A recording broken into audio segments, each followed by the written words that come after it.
अब तक से हम लोगों ने क्लास 10th का जो सैम्पल पेपर सॉल्यूशन था उसमें हम लोग सेक्शन डी तक का सॉल्यूशन कर चुके हैं।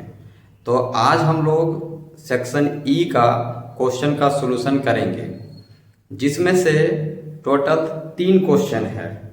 तीनों का तीनों केस बेस्ड स्टडी वाला क्वेश्चन है। तो इसमें से जो पहला क्वेश्चन है वो क्वेश्चन नंबर 36 से स्टार्ट होता है। 36, 37 और 38 3 क्वेश्चन है और इसमें 4 मार्क्स का क्वेश्चन होता है, मतलब हर एक क्वेश्चन 4 मार्क्स का होता है। टोटल 3 क्वेश्चन है सेक्शन ई के अंदर, जिसमें से जो क्वेश्चन नंबर 36 है जो कि हमारा पहला क्वेश्चन होगा सेक्शन ई के अंदर का। जैसा कि आप लोगों को क्वेश्चन नंबर जो 36 है वो बोर्ड में दिख रहा है, तो हम लोग इस क्वेश्चन को समझते हैं और समझ के इसका आंसर को करने का कोशिश करते हैं। तो क्वेश्चन में लिखा हुआ है कि Mrs Sheela visit a store near her house and found that the glass jar are arranged one above the other in a specific pattern. इसका मतलब ये हुआ कि मिसेस शीला नाम की कोई महिला है जो अपने घर के सामने वाला दुकान में जाती है जहां जार रखा हुआ है, मतलब जार खरीदने गई है जहां पे जार को एक स्पेशल पैटर्न पे अरेंज किया गया है। और जो पैटर्न कुछ इस तरह से है कि on the top layer there are 3 jar, in the next layer there are 6 jar, in the third layer from the top there are 9 jar and so on till the 8th layer. सबसे जो पहला अगर हम बात करते हैं सबसे पहला लाइन में, तो सबसे पहला लाइन में आपका 3 जार है इस तरह से मान लीजिए। फिर उसके नीचे आपका टोटल 6 जार है, इस तरह से 6 जार। सेकेंड रो में फर्स्ट रो, सेकेंड रो, ये फर्स्ट रो हुआ, ये आपका सेकेंड रो हुआ।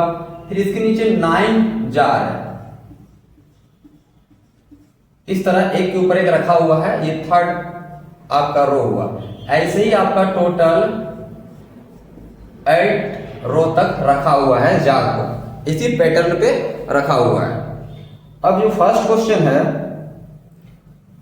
है कि फर्स्ट नंबर का कि right an AP whose term represented the number of jar in different layer starting from top, also find the common difference। अगर हम इस पैटर्न को एपी में देखें तो ये एपी का फॉर्म ले रहा है, जिसमें से फर्स्ट आपका 3 है, फिर सेकेंड रो आपका 6 है, थर्ड रो 9 और इस तरह से आगे बढ़ता गया है 8। तो ए का वैल्यू मिलेगा हमको 6, 4 इंटू डी का वैल्यू मिलेगा 3 और ये 6 प्लस 12 इक्वल टू 18। तो ये 5th नंबर यानी 5th लेयर में जो नंबर ऑफ जार होगा टोटल वो 18 जार होगा। तो ये हमारा 36 का सॉल्यूशन कंप्लीट हुआ। इसके आगे का सॉल्यूशन हम लोग देखते हैं। तो अगर हम लोग इस पैटर्न के अकॉर्डिंग टू बात करें तो हमारा जो कॉमन डिफरेंस होगा हम लोग सब निकाल सकते हैं, क्योंकि हम लोग जानते हैं कॉमन डिफरेंस जो निकलता है सेकेंड टर्म में अगर हम फर्स्ट टर्म सब्ट्रैक्ट कर देते हैं तो 6 - 3, तो 6 - 3 यानी कि कॉमन डिफरेंस जो हुआ हमारा 3 आया। तो ये हमारा 36 का पहला नंबर क्वेश्चन का आंसर हुआ, जिसमें से हमारा जो फर्स्ट टर्म है वो 3 है और कॉमन डिफरेंस निकालने का फॉर्मूला होता है second term minus first term, subtract किए तो हम लोग का आया कॉमन डिफरेंस 3। ये फर्स्ट क्वेश्चन का आंसर है। और जो सेकेंड नंबर का क्वेश्चन है उसमें है कि it is possible to arrange 34 jar in a layer if this pattern is continuous, justify your answer. आपके पास टोटल 34 जार दिया हुआ है, तो क्या उन 34 जार को हम लोग इसी पैटर्न पे अरेंज कर सकते हैं? तो अगर हम देखते हैं अगर 34 जो जार है उसमें से हम लोग ये पैटर्न पता करेंगे कि जो 34 है टोटल हमारे पास जार है उसको इसी पैटर्न पे रखेंगे तो क्या वो किसी भी रो में जाके टोटली समाप्त हो पाएगा कि नहीं हो पाएगा। तो हम लोग इस सेकेंड का आंसर को समझने के लिए इस एपी का हेल्प से हम लोग मान लेंगे कि हमारे पास टोटल जो नंबर ऑफ टोटल जो लास्ट नंबर है वो 34 है। तो nth टर्म का वैल्यू हमारे पास 34 है। तो अगर हम यहां से क्या कर लें कि इसका फॉर्मूला पुट कर लें nth टर्म का कि a plus n minus 1 into D equal to 34। अब यहां से a का वैल्यू पुट करेंगे 3, यहां से आ जाएगा n माइनस 1 और ये d के जगह हम लोग आ जाएगा 3 इक्वल टू 34। अब इसके आगे हम लोग सोल्व कर लेते हैं थोड़ा, तो जो 3 है सब्ट्रैक्ट में चला जाएगा और n minus 1 into 3 equal to 34 minus में 3, यहाँ पे n minus 1 equal to 34 minus 1 33 और जो 3 मल्टीप्लाइज आ गया यहाँ पे डिवाइड में, और इस तरह से n equal to 31 divide by 3 minus 1, LCM लेंगे तो 31 माइनस 3 यानी कि 28। तो यहाँ पे 28 माइनस 3 आया और इससे हमको ये पता चला कि नंबर जो मिलेगा, नंबर ऑफ जो रो है, कि आखिर जो 34 मेरा जो जार है वो कितना नंबर में जाके समाप्त होगा। तो यहाँ एक्यूरेट हमारा n का जो वैल्यू आया है वो सिंपल नहीं आया है, ये हमारा फ्रैक्शन में आया। ये बताता है कि ये जो 34 जार होगा वो इस पैटर्न पे नहीं मिलेगा, मतलब जो 34 जार्स है वो हमारे इस पैटर्न पे कहीं पे शो नहीं कर पाएगा। तो ये हमारा सेकेंड का आंसर है। जो थर्ड क्वेश्चन नंबर है, जो कि हमारा लास्ट क्वेश्चन है थर्ड का ए, कि if there are n number of rows in layer then the find the expression for finding the total number of jar in term n and find the value of S8। तो हम लोग जान रहे हैं कि जो third number का question है उसमें हमको सम निकालने के लिए कहा गया है। अगर नंबर ऑफ जो लेयर है, नंबर ऑफ लेयर जो n वो है, तो लोग जानते हैं कि Sn का जो फॉर्मूला होता है n/2 होता है, फिर 2a plus n minus 1 into D होता है।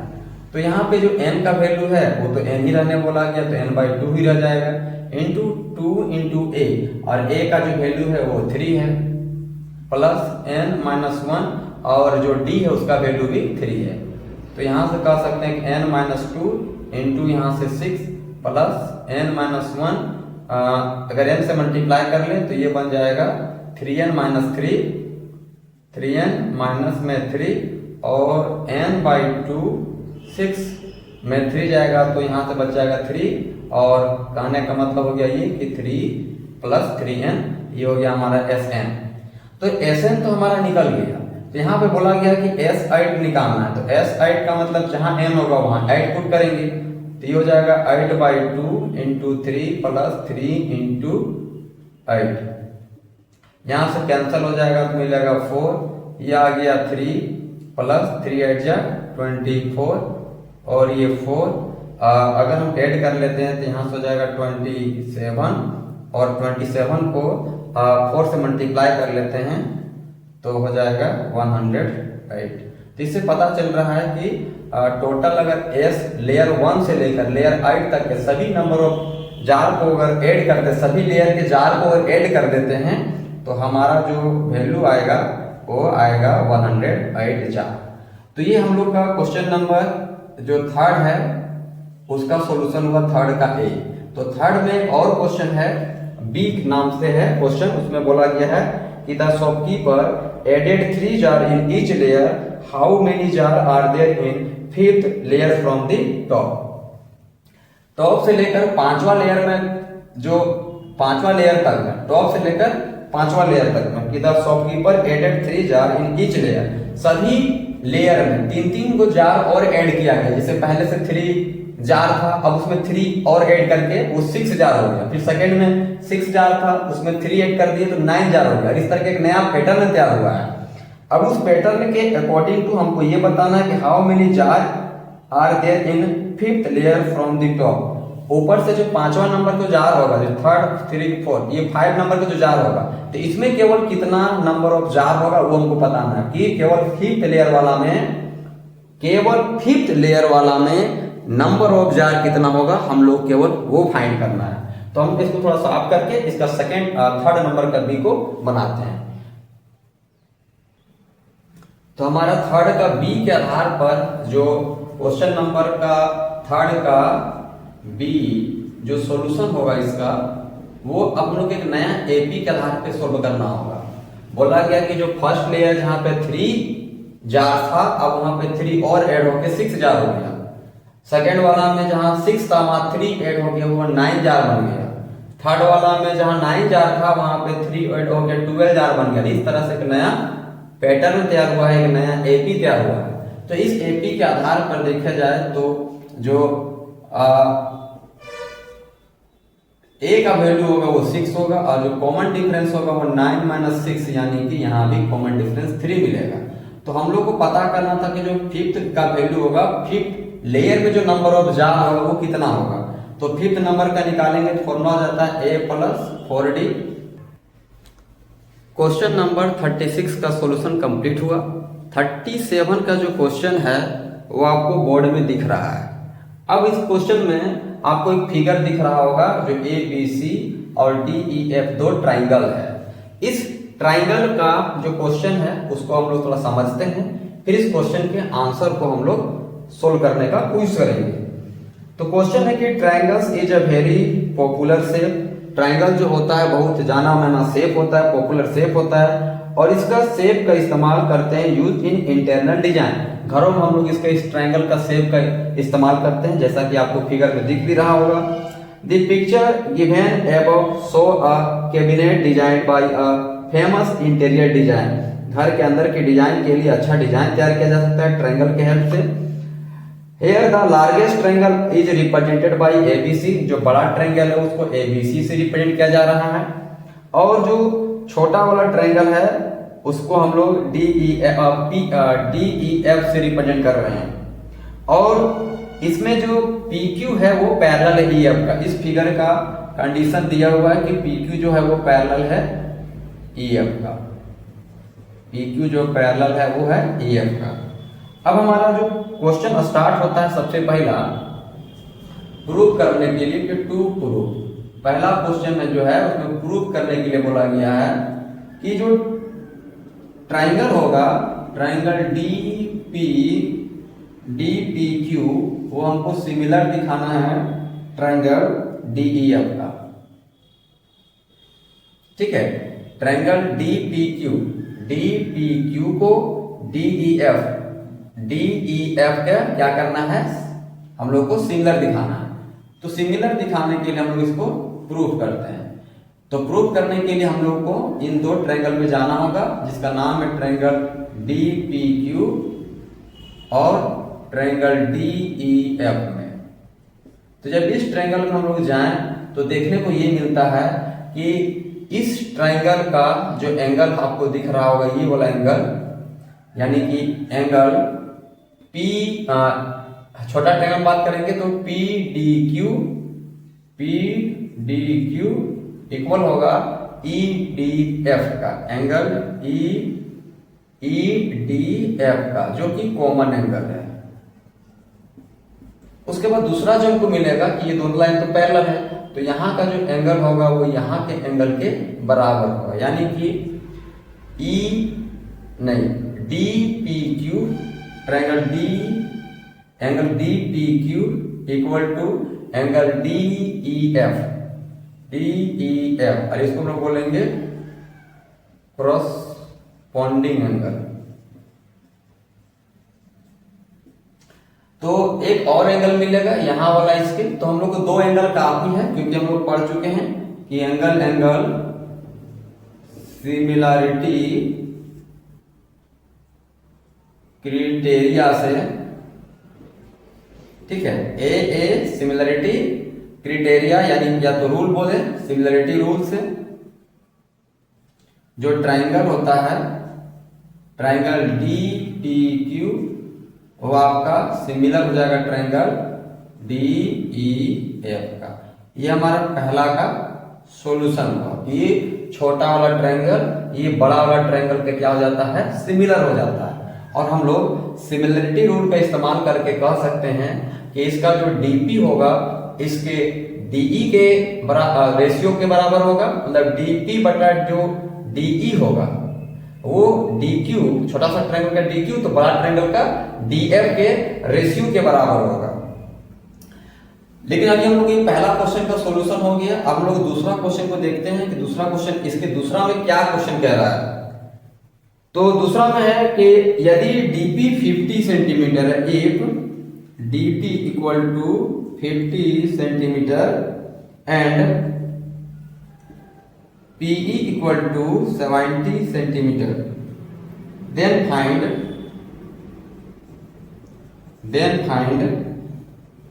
PQ by EF। जैसा कि आपको 37 का जो सेकेंड क्वेश्चन यहाँ बोर्ड में आपको दिख रहा होगा कि कंडीशन ये दिया हुआ है, हमको PQ बाई EF का वैल्यू फाइंड करना है। तो PQ बाई EF कहाँ दिख रहा है, तो ये हुआ यहाँ से P से Q और ये हुआ E से F।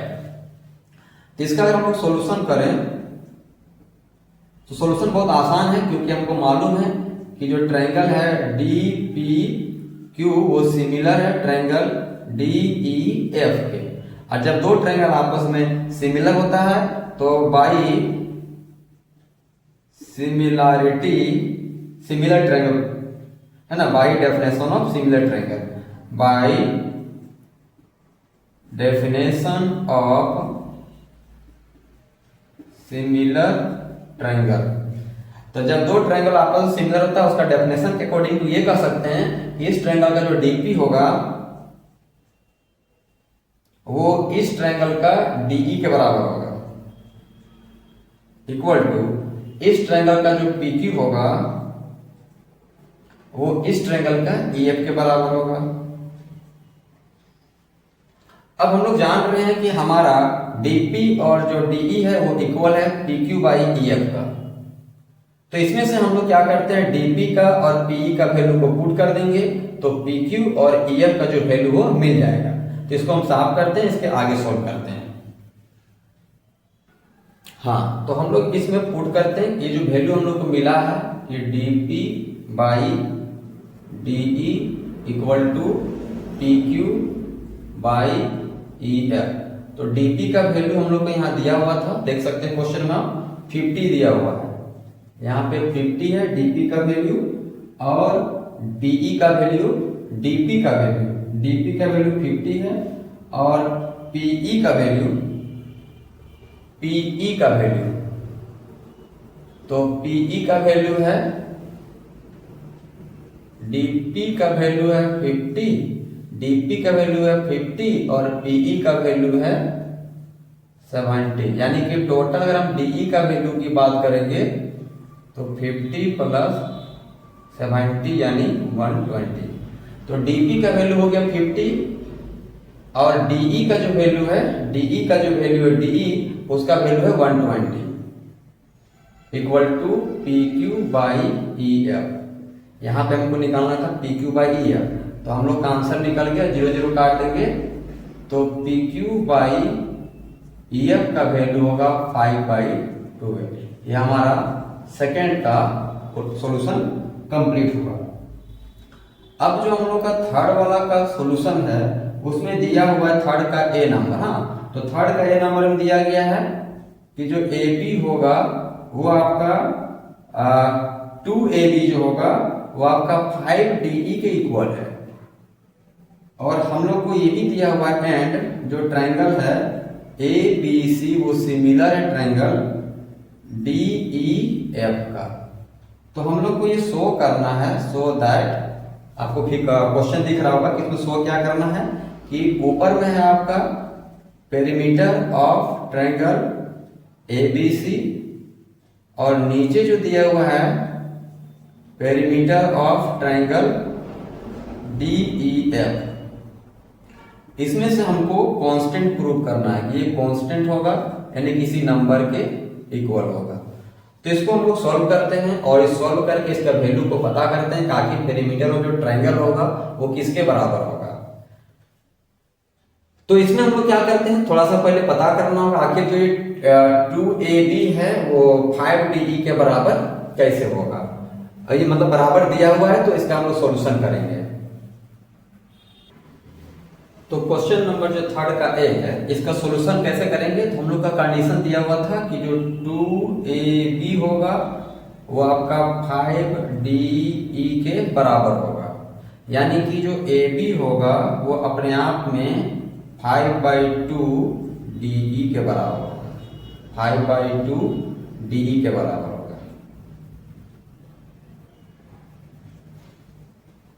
और हम लोग जानते हैं कि जो ट्रायंगल ABC है वो ट्रायंगल DEF के सिमिलर है।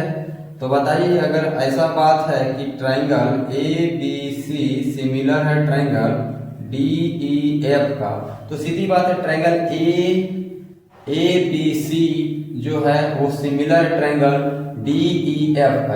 इसका मतलब इसका जो AB होगा बाय डेफिनेशन कह सकते हैं इसका AB जो होगा इसका DE के बराबर होगा, और ये इक्वल होगा इसका AC बाय इसका DF का, और वो इक्वल होगा आपका BC बाय इसका EF का। इसका मतलब ये हुआ कि तीनों का रेशियो आपस में इक्वल होगा क्योंकि दोनों ट्रायंगल आपस में सिमिलर है। तो अब जिसमें से हमको AB का वैल्यू 5/2DE दिया होगा, AB का वैल्यू अगर हम यहाँ AB का वैल्यू रखते हैं 5/2DE, अगर यहाँ रख देते हैं इसमें, तो हमको इसका सॉल्यूशन जो होगा इसके बराबर किसके बराबर होगा, तो 5/2 के बराबर होगा। अभी करके दिखाते हैं। यहाँ पे हम लोग AB की जगह रखते हैं 5/2DE, तो यहाँ से हो जाएगा 5/2, इसके पास 5/2, यहाँ हो जाएगा DE और नीचे है हमारा DE। इसका मतलब DE से DE कैंसिल होगा, तो AC/DF और BC/DE सबका सब वैल्यू कितने बराबर होगा, 5/2 के बराबर होगा। इसको अगर काट दें तो वैल्यू कितना दे रहा है, 5/2, यानी इसका वैल्यू 5/2 है तो इसका वैल्यू 5/2 मिलेगा और इसका वैल्यू भी 5/2 मिलेगा। तो हम लोग क्या कर रहे हैं, हमको तो पेरीमीटर निकालना है, पेरीमीटर ऑफ ट्रायंगल ABC। तो हम लोग इसमें अगर पुट करते हैं, इसको अगर हम सॉल्व करते हैं, पेरीमीटर में रखते हैं, तो पेरीमीटर का मतलब होता है सभी साइडों का सम, AB फिर BC फिर AC। तो इसमें रखते हैं हम लोग पेरीमीटर निकालने के लिए। अगर हम लोग पेरीमीटर निकालते हैं तो ऊपर वाला देगा AB plus BC plus CA, और नीचे मिलेगा हम लोग इस ट्रायंगल का DE plus DE plus DF, या फिर EF कह सकते हैं, EF प्लस AC का मतलब यहाँ पे इसका देगा DF। तो इस तरह से हम लोग ऊपर का पेरीमीटर और नीचे वाला का पेरीमीटर, ऊपर में पेरीमीटर ट्रायंगल ABC का और नीचे पेरीमीटर होगा ट्रायंगल DEF का। तो AB का जो वैल्यू आप देखोगे तो यहां से आप पता चल जाएगा कि AB का जो वैल्यू है, AB का वैल्यू तो 5/2 था DE। अगर DE किधर ले आते हैं तो हमको AB/DE का वैल्यू मिलता है 5/2। ऐसा हम लोग यहाँ से भी चेक किए थे और यहाँ पे पता चला वही कि 5/2 मिलता है। किसका वैल्यू, किसका रेशियो, तो AB/DE का रेशियो, यानी AB/DE का रेशियो 5/2 है, AC/DF का रेशियो 5/2 है, क्योंकि तीनों तो बराबर है ना, ये इसके बराबर है और ये फिर इसके बराबर, यानी तीनों वैल्यू 5/2 के बराबर था, जो कि हम यहाँ पे दिखाई भी थी कि सबको काटने पर पुट करने के बाद 5/2 आता है। तो इन सब की जगह हम अगर पुट करते हैं तो AB का वैल्यू हमको मिलेगा यहाँ पे कितना, तो 5/2 DE मिलेगा। तो इस तरह सबका रेशियो उतना ही ना था, तो यहाँ पे 5/2 EF मिलेगा और यहाँ पे 5/2 DF मिलेगा, और नीचे से हमारा क्या आएगा, DE प्लस EF प्लस फिर यहाँ से DF। अब हम ऐसा क्या करते हैं कि सबसे 5/2 कॉमन कर लेते हैं। अगर हम 5/2 सबसे कॉमन करेंगे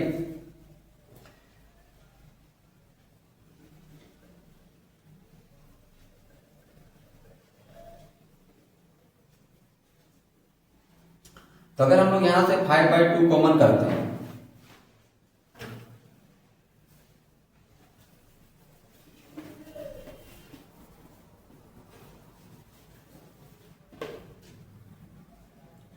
तो अगर 5/2 कॉमन करते हैं तो ऊपर बचेगा DE plus EF plus DF, और नीचे से भी मिलेगा ये DE plus EF plus DF।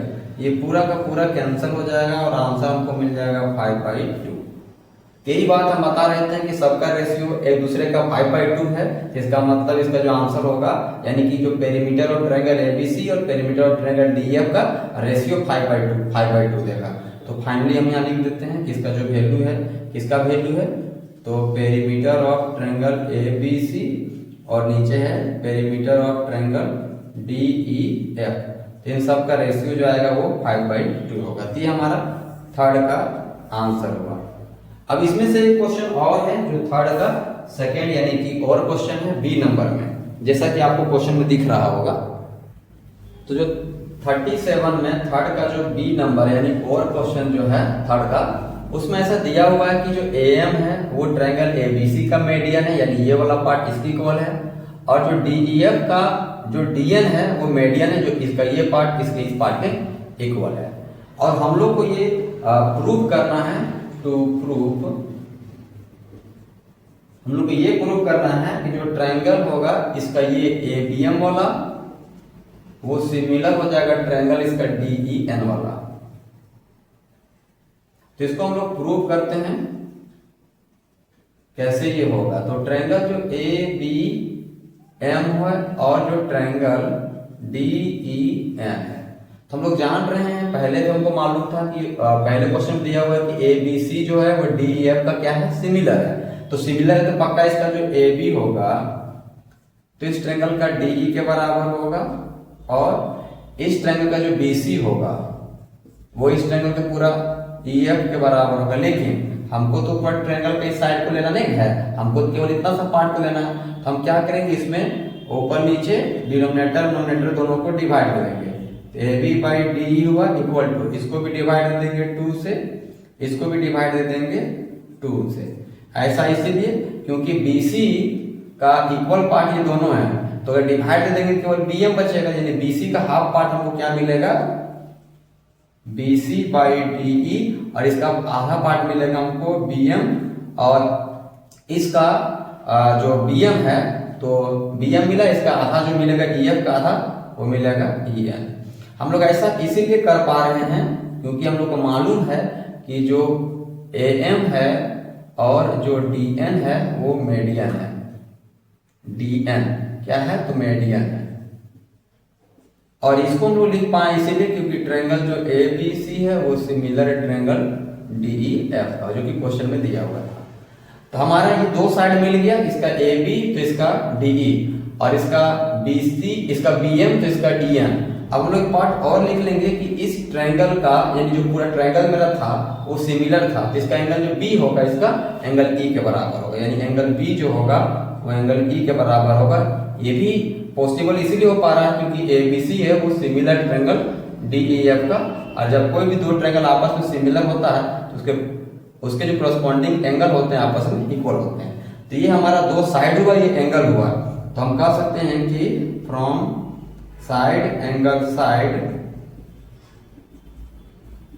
Similarity rule से जो ट्रायंगल हमारा ए बी एम होगा वो सिमिलर हो जाएगा ट्रायंगल डी ई एम का। तो ये हम लोग का प्रूफ हुआ थर्ड का सेकेंड क्वेश्चन। क्वेश्चन नंबर जो 38 है उसका हम लोग सॉल्यूशन करेंगे। क्वेश्चन नंबर 38 जो कि बोर्ड में आप लोग को दिख रहा होगा कि क्वेश्चन क्या है कि metallic silos are used by farmer for storing grain. Metal का कोई टंकी है, मेटल का कोई सब्सटेंस है जिसका इस्तेमाल किया जा रहा है फार्मर के द्वारा ग्रेन्स को रखने में। उसके बाद कहा जा रहा है कि जो फार्मर है गिरधारी वो डिसाइड करता है कि ऐसा मेटालिक सॉलिड सॉइल तैयार करे ताकि वो आसानी से काटा हुआ ग्रेन को रख सके। It is the shape of cylindrical mounted by cone. तो कुछ इस तरह का शेप तैयार करता है ग्रेन को रखने के लिए। इस तरह का जो एक सिलेंडर है और सिलेंडर के ऊपर एक कोन बनाया हुआ है, कोन सिलेंडर के ऊपर इस तरह के कोन तैयार किया हुआ है। तो इस तरह का शेप तैयार किया गया है और जिसमें से डायमेंशन दिया हुआ है, ऊपर का जो कोन वाला पार्ट है उसका भी डायमेंशन दिया हुआ है कि कोन का ये जो रेडियस होगा ये रेडियस वो भी दिया हुआ है कि रेडियस जो है कोन का रेडियस वो 1.5 मीटर है। और जो हाइट है, ये जो हाइट है कोन का वो हम लोग का दिया हुआ है, इसका जो हाइट है वो 2 मीटर है। तो इस तरह कोन का कंडीशन दे दिया है, कोन का दे दिया है कि इसका जो भी कंडीशन है वो दे दिया है। कोन के बारे में इंफॉर्मेशन दिया हुआ है, तो कोन के बारे में इंफॉर्मेशन दिया हुआ है वो आर और एच दे दिया है। अब हम लोग बात करते हैं कि सिलेंडर के बारे में। तो सिलेंडर के बारे में जो इंफॉर्मेशन दिया है वो रेडियस है 1.5 मीटर, जो कि सेम है भाई, ये एक के ऊपर एक रखा हुआ है, लेकिन इसका हाइट अलग है, इसका हाइट दिया हुआ है 7 metre. On the basis of above information answer the following question. First question जो कि हम लोग का पहला क्वेश्चन है, कहा जा रहा है calculate the salient height of the conical part of the silo. ये जो इसका ये एच हुआ, ये वाला पार्ट आर हुआ, तो ये जो पार्ट है एल, हम लोग को इसको फाइंड करना है, यानी कि सेलेंट हाइट। और सेलेंट हाइट निकालने का फॉर्मूला होता है एल स्क्वायर बराबर H square plus R square. लेकिन इसका आर को हम लोग ऐसे मानेंगे और एच को हम लोग बड़ा एच मान लेंगे। तो पुट कर देंगे एच का वैल्यू, तो एच का वैल्यू 2, तो 2 का स्क्वायर हो जाएगा, और आर का वैल्यू है 1.5, तो 1.5 का स्क्वायर हो जाएगा। ये एल स्क्वायर, 2 का स्क्वायर 4 होता है, और ये आपका 2.25 होगा, यानी एल स्क्वायर इक्वल टू 4 और 6.25, तो एल का वैल्यू हो जाएगा अंडर रूट 6.25, यानी कि 2.5 मीटर। तो ये एल हो गया, यानी कि सेलेंट हाइट हो गया, और सेलेंट हाइट का वैल्यू हम लोग को मिला कितना, तो 2.5। ये हम लोग को फर्स्ट क्वेश्चन है। अब जो सेकेंड नंबर का क्वेश्चन है उसमें बोला जा रहा है find the curve surface area of conical part of one silo. तो कॉनिकल वाली पार्ट को हमको क्या करना है, इसका कर्व सरफेस एरिया निकालना है। हम लोग जानते हैं कि curve surface area of cone का फॉर्मूला था पाई आर एल। पाई का वैल्यू 22/7 होता है, आर का वैल्यू दिया था कोन का आर को आर माने बड़ा आर, तो इसका वैल्यू 1.5 है, और एल अभी निकाले हैं 2.5। अगर इसको हम लोग मल्टीप्लाई करके 7 से डिवाइड कर दें तो हमारा वैल्यू कुछ आएगा, तो हमारा जो वैल्यू होगा वो 11.78 मीटर स्क्वायर होगा। ये हमारा सेकेंड का आंसर था। इसी में हम लोग का जो थर्ड नंबर का है क्वेश्चन, उसमें बोला जा रहा है कि फाइंड दी सिलेंडर का जो कर्व सरफेस एरिया वो हम लोग को फाइंड करना है, और साथ में इसका, तो आप क्वेश्चन पढ़िएगा तो पता चलेगा। क्वेश्चन में लिखा हुआ है कि जो थर्ड का ए नंबर है उसमें, थर्ड का जो ए है उसमें लिखा हुआ है कि find the cost of metal sheet used to make the curve cylindrical part of one silo at the rate of 2000 per metre square. यानी जो इस सिलेंडर को बनाने में जो मेटल खर्च हो रहा है, उस मेटल को का जो खर्च है, यानी मेटल का जो कॉस्ट आएगा वो कितना आएगा। तो बताया गया कि 1 मीटर स्क्वायर पर जो कॉस्ट आएगा इस मेटल शीट का वो 2000 है। तो पहले हम इसका कर्व सरफेस एरिया निकाल के ये पता कर लेते हैं कि आखिर सिलेंडर में कितना मेटल यूज किया गया है, जिसका फॉर्मूला 2πRh से निकलेगा। 2 वैल्यू है 22/7 है, आर का वैल्यू 1.5 है, एच तो 7 ही होगा क्योंकि एच हम लोग निकाले थे, यहाँ दिया हुआ था 7, तो ये 7 से 7 कैंसिल हुआ। सबको मल्टीप्लाई करने से पता चला कि ये यहाँ से 44 × 1.5 यानी 66, तो 66 मीटर स्क्वायर आएगा हम लोग का curve surface area of cylinder. लेकिन हमको तो कॉस्ट निकालने के लिए बोला गया था। अब कॉस्ट जो था मेटल का हम लोग को पता था कि 1 मीटर स्क्वायर पर कॉस्ट है तो 2000 रुपीज 1 मीटर कॉस्ट पे। तो हमको अगर टोटल कॉस्ट निकालना है, टोटल कॉस्ट, तो सीधी सी बात है हमको 2000 को मल्टीप्लाई करना होगा 66 से, जिसका कि वैल्यू हमको मिल जाएगा, वैल्यू हमारा आ जाएगा 6 2 12 6 2 12 6 2 12 और 113 132 000 इतना रुपये, यानी कि 1,32,000 हमारा इसका कॉस्ट आएगा इस मेटल का। जो मेटल यूज किया जा रहा है केवल सिलेंडर को बनाने में, क्योंकि कॉस्ट जो दिया हुआ था हमारा, ये कॉस्ट जो दिया हुआ था वो केवल 1 मीटर स्क्वायर का कॉस्ट दिया था 2000। तो टोटल हमारा मीटर स्क्वायर तो दिया हुआ है, टोटल जो हमारा मीटर स्क्वायर है वो दिया हुआ है 66 मीटर स्क्वायर। तो 2000 को 66 से मल्टीप्लाई कर दिए तो हम लोग को पता चल गया इसका टोटल कॉस्ट कि कितना का मेटल यहाँ पे यूज होगा सिलेंडर को बनाने में केवल। तो जो थर्ड का बी जो लास्ट क्वेश्चन है, लास्ट क्वेश्चन जो दिख रहा होगा आपका, थर्ड का जो बी और के बाद का सवाल है, उसमें बोला जाएगा find the total capacity of one silo to store grain. मतलब टोटल हमको कैपेसिटी निकालना है, यानी दोनों का वॉल्यूम फाइंड करना है, यानी volume of silo, volume of silo जो कि होगा हमारा volume of cone plus volume of cylinder. तो वॉल्यूम ऑफ कॉन का फॉर्मूला हो जाता है कि 1/3 pi R square H plus इसका फॉर्मूला हो जाएगा पाई आर स्क्वायर एच। तो हम लोग देख रहे हैं कि पाई आर स्क्वायर एच, तो एच तो अलग अलग है, इसमें एच बड़ा एच का वैल्यू है यहाँ पे, लेकिन आर का दोनों का वैल्यू सेम है ना। तो दोनों का आर का वैल्यू सेम है तो आर कॉमन कर सकते हैं। तो क्या क्या कॉमन होगा, पाई आर स्क्वायर कॉमन होगा, यहाँ से 1/3 एच रहेगा और यहाँ से केवल छोटा एच होगा, तो 22/7 होगा। और आर का वैल्यू सेम था इसलिए कॉमन कर लिए कि 1.5 इंटू 1.5 अंदर हो जाएगा 1/3, और जो कोन का हाइट था वो 2 था प्लस और इसका जो हाइट था वो 7 था।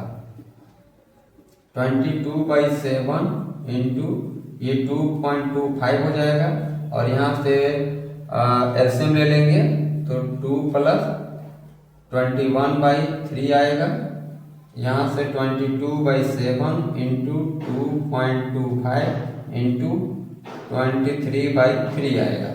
तो इन सबको मल्टीप्लाई करके और अगर हम लोग डिवाइड लगा देते हैं 21 से तो इसका जो टोटल वैल्यू आएगा वो आ जाएगा 54.21 मीटर स्क्वायर। ये हमारा टोटल वैल्यू आएगा 38 का थर्ड का बी नंबर का वैल्यू।